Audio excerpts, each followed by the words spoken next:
Oui, Madame la ministre, Madame la rapporteure, en effet, c'était un texte attendu. Et le moins que l'on puisse dire, c'est que la montagne, je dis la montagne parce qu'il y a eu des mots posés, des mots positifs, notamment par vous, Madame la ministre, au moment du mouvement formidable de libération de la parole qui a constitué le mouvement MeToo.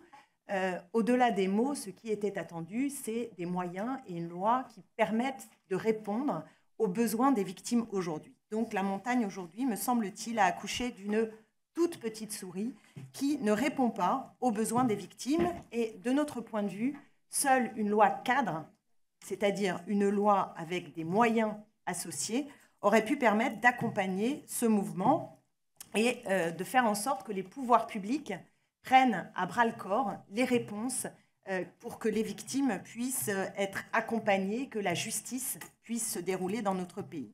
Accroître les sanctions, c'est un peu l'objet de ces 4 articles, peut-être bienvenu, j'y reviendrai, mais le problème majeur, c'est que la loi qui est au fond déjà assez sévère n'est aujourd'hui pas appliquée. Elle n'est pas appliquée puisqu'on sait que moins de 9% des victimes portent plainte, que seul 1% des viols débouchent sur une condamnation, et vous l'avez dit, je vous écoute, Madame la Ministre, 70% des plaintes sont classées sans suite, 80% des procédures sont mal vécues par les victimes, et je peux vous dire que les témoignages d'ailleurs qui ont été recensés il y a pas très longtemps, les fameux 500 témoignages dans les commissariats, bon, ça fait franchement froid dans le dos, les conditions ne sont pas aujourd'hui correctes pour accueillir la parole des femmes devant les commissariats de police et ensuite devant la justice, et qu'on le sait, 60% des plaintes sont aujourd'hui refusées ou découragées. Et je pense en particulier à des plaintes pour violences conjugales, où sans doute vous aussi, dans vos circonscriptions, vous avez des témoignages de femmes. C'est vraiment à pleurer, c'est-à-dire qu'on a un problème de formation et de première étape avant d'atteindre l'étape supérieure. Donc, il faut prendre la mesure des besoins et situer correctement le problème. Or, dans l'exposé des motifs, qui est un exposé des motifs que je trouve pour ma part assez indigent, parce qu'il ne prend absolument pas la mesure de l'ampleur sociale, historique, politique du viol. Les violences sexistes et sexuelles, elles n'arrivent pas de nulle part, elles s'inscrivent dans un processus de rapport de domination et elles constituent, au fond, l'acte ultime, une sorte de point d'orgue, de la domination masculine dans l'ensemble de la société.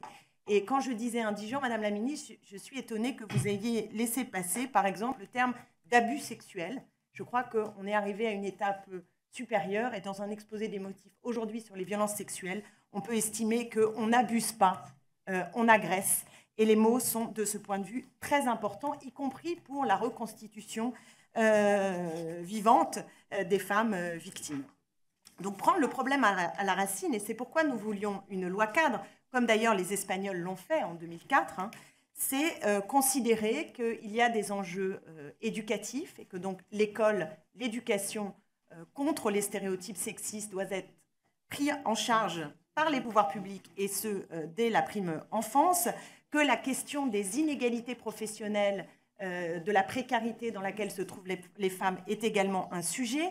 Et c'est vrai qu'aujourd'hui, si on veut lutter contre le harcèlement sexuel qui se passe quand même pour beaucoup au travail et qu'on supprime les CHSCT, alors qu'on sait que les CHSCT sont un des lieux premiers dans lesquels les femmes peuvent pouvoir s'exprimer, c'est un problème, que la question de la traite des êtres humains, des mariages forcés, des mutilations sexuelles sont littéralement absentes de ce texte, qu'il y a évidemment des enjeux majeurs qui concernent les espaces médiatiques, la publicité, l'espace public en règle générale, sur ce qu'il y a d'énonciations sexistes banalisées, quotidiens, qui participent aussi de l'intériorisation des rôles féminins passifs, masculins actifs, les femmes, le corps des femmes étant considéré comme un objet. Donc tout cela est malheureusement absent de ce texte, et ce qui ne permet pas d'agir sur la prévention des violences sexistes et sexuelles, ce qui est quand même le point, à mon avis, majeur. Ensuite, là je parlais en amont, mais il y a aussi en aval, je suis très étonnée qu'il n'y ait strictement rien sur le traitement des violeurs. C'est-à-dire qu'une fois que les violeurs sont en prison, peut-on enfin s'intéresser à la façon dont ils sont traités. Je ne dis pas que c'est simple, je ne dis pas du tout que c'est simple, mais je dis au moins que nous devrions chercher des méthodes, parce qu'il existe quand même toute une série de cas d'hommes qui passent par la case prison et qui ressortent malheureusement en étant toujours des violeurs parce que ces cas ne sont pas traités. Et je crois qu'il faut mettre le paquet sur la question du traitement des violeurs. Et enfin, la question des moyens. Je parlais de loi cadre, parce que s'il n'y a pas de moyens, je ne vois pas comment on accompagne les femmes victimes. Des moyens, c'est, comme cela a été dit notamment par ma collègue Marietta, c'est par exemple former la police, vous en avez dit 2 mots tout à l'heure, former la police et la justice, mais ce sont aussi les associations qui travaillent sur ce terrain, et on l'a vu avec la VFT, l'association pour les femmes victimes de violences au travail, qu'au moment du mouvement MeToo, la permanence téléphonique a juste explosé, ce qui est une excellente nouvelle. Le problème, c'est que si les associations qui visent à accompagner ces femmes ne peuvent plus répondre au téléphone parce qu'elles n'ont pas suffisamment de personnel, vous voyez bien que les pouvoirs publics passent à côté de leur mission de réponse concrète à cette libération de la parole. Or, vous le savez, Madame la Ministre, et voilà la situation dans laquelle on se trouve aujourd'hui.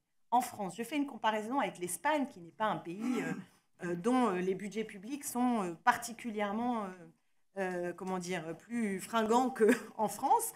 Mais en tout cas, en Espagne, on a 0,54 € dépensés contre les violences faites aux femmes par habitant. En France, c'est 0,33. Alors, j'ai bien entendu les 4 millions plus les 1 million que vous allez mettre sur la table. Enfin, vous voyez, je ne vois pas comment on augmente la part qui va être concrètement mis au service de la lutte contre les violences faites aux femmes. Votre budget, Madame la Ministre, est de 0,0066% du budget de la France. Je pense que pour une grande cause nationale, on devrait là aussi pouvoir faire mieux. J'en viens aux 4 articles et je serai... Merci de conclure, Madame Autain, s'il vous plaît. Je conclus très très brièvement sur les 4 articles, mais d'une certaine manière, les 4 articles... 5 minutes par orateur. Pardonnez-moi. Alors, je veux juste dire que sur les 4 articles, il y a des parties avec lesquelles nous sommes d'accord, comme par exemple l'extension du délai pour le dépôt de plainte.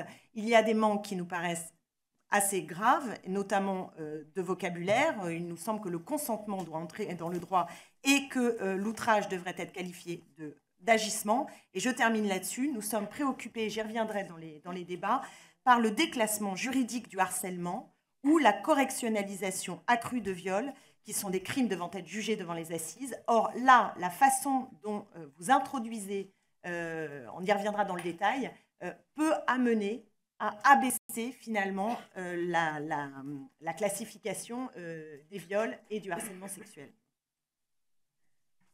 Je vous remercie.